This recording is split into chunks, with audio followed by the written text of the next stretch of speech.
నమస్కారం సార్. శ్రీమాత్రే నమ. సార్, ఆగస్టు మాసంలో వృషభ రాశి వారికి జాతకరీత్యా స్థితిగతులు ఎలా ఉండబోతున్నాయంటారు? ఓవర్లోడ్ ఉంటుందండి వీళ్ళకి. ఎందుకంటే overload. గురువు కుజుడు ఇద్దరు ఉన్నారు కదా, ఓవర్లోడ్ ఉంటుంది.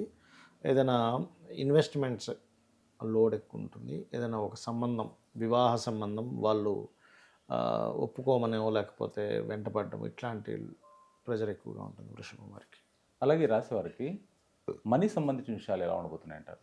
మనీ రిలేటెడ్ సంబంధించిన విషయాలంటే ఒకటి రియల్ ఎస్టేట్ రంగాల వారికి లేదా రైతులకి, మార్కెటింగ్ రంగాల వారికి బాగుంటుందని చెప్పుకోవచ్చు.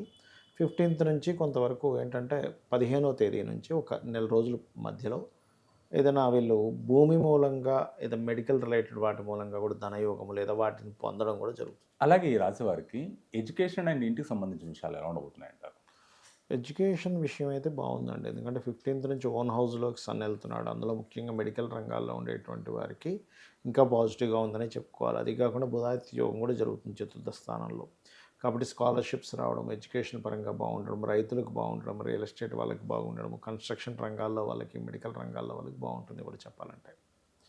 అలాగే ఈ రాశి వారికి జాబ్ అండ్ బిజినెస్ విషయాల్లో కలిసి వచ్చే అవకాశం ఉందంటారు? ఉన్న ప్రదేశం కాకుండా వేరే ప్రదేశాలకు వెళ్తే కలిసి వస్తుంది ఓకే. మెయిన్గా. కాకపోతే ఏంటంటే కొన్ని పంచమ స్థానంలో కేతు ఉన్నందుకు కొంత ఆలోచన విషయంలో తప్పుడు నిర్ణయాలు తీసుకుంటారు. అదొక్కటి మెయిన్గా చూసుకోవాలి. అలాగే ఈ రాశి వారికి మ్యారిటల్ లైఫ్ సిచ్యువేషన్ ఎలా ఉండబోతుందంటారు? ఒకటి వద్దన్న సంబంధాలు వస్తాయి. మ్యారేజ్ లైఫ్ సంబంధించిన విషయంలో అయితే బాగానే ఉంటుంది. కాకపోతే చిన్న చిన్న ఈగో క్లాషెస్. ఎందుకంటే ఈ రవి కేంద్రంలో ఉంటున్నాడు, ఓన్ హౌస్లోకి వెళ్తున్నాడు.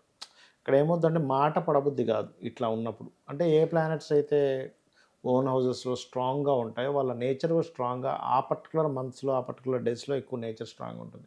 కాబట్టి కొన్ని ఈగో క్లాషెస్ వచ్చే ఛాన్సెస్ ఉన్నాయి. బట్ సంబంధాలు కుదరడము ఇట్లాంటివి అయితే కలుగుతాయి వీళ్ళకి.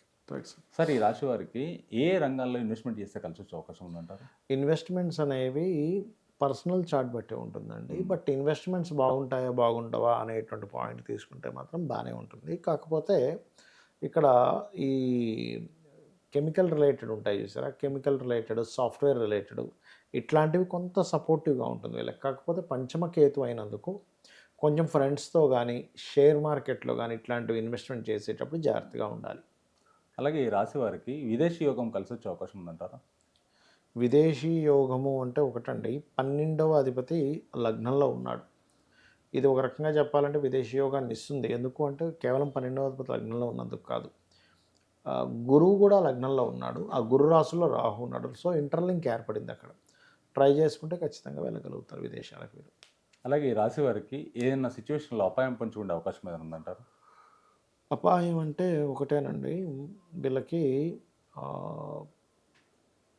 ఏదైనా ఒక ప్లానింగ్ రాజకీయ పరంగా కానివ్వండి, ఫ్రెండ్స్తో కానీ, షేర్ మార్కెట్ వల్ల కానీ కొంత అపాయం ఉంటుంది వీరికి. ఎందుకంటే పంచమకేతు కదా, ఈ ఆలోచన విషయంలో కొంచెం తొందరపాటు పడి ఏదైనా నిర్ణయం తీసుకోవడం వల్ల, తప్పుడు నిర్ణయాలు తీసుకోవడం వల్ల అపాయం ఉంటుంది వీరికి. ఈ రాశి వారికి కొన్ని సందర్భాల్లో కొంత కలిసి వచ్చే అవకాశం లేదు కాబట్టి ఏ రెమెడీ చేసుకుంటే కలిసి వచ్చే అవకాశం ఉందంటారు? గణపతిని ఎక్కువగా ఆరాధించాలి. ఎందుకంటే పంచమ స్థానం మంత్రస్థానంలో ఎప్పుడైతే కేతు ఉన్నాడో, కేతు గ్రహం దగ్గర దీపారాధన, గణపతి యొక్క ఆరాధన, లలితా సహస్రనామాలు, లగ్నాధిపతి శుక్రుడైనందుకు లలితా సహస్రనామాల యొక్క శ్రవణం, పఠనం చేయడం, ఇవన్నీ చక్కటి ఫలితాలు ఇస్తుంది. చాలా థ్యాంక్ యూ సార్. శ్రీమాత్రే నమః.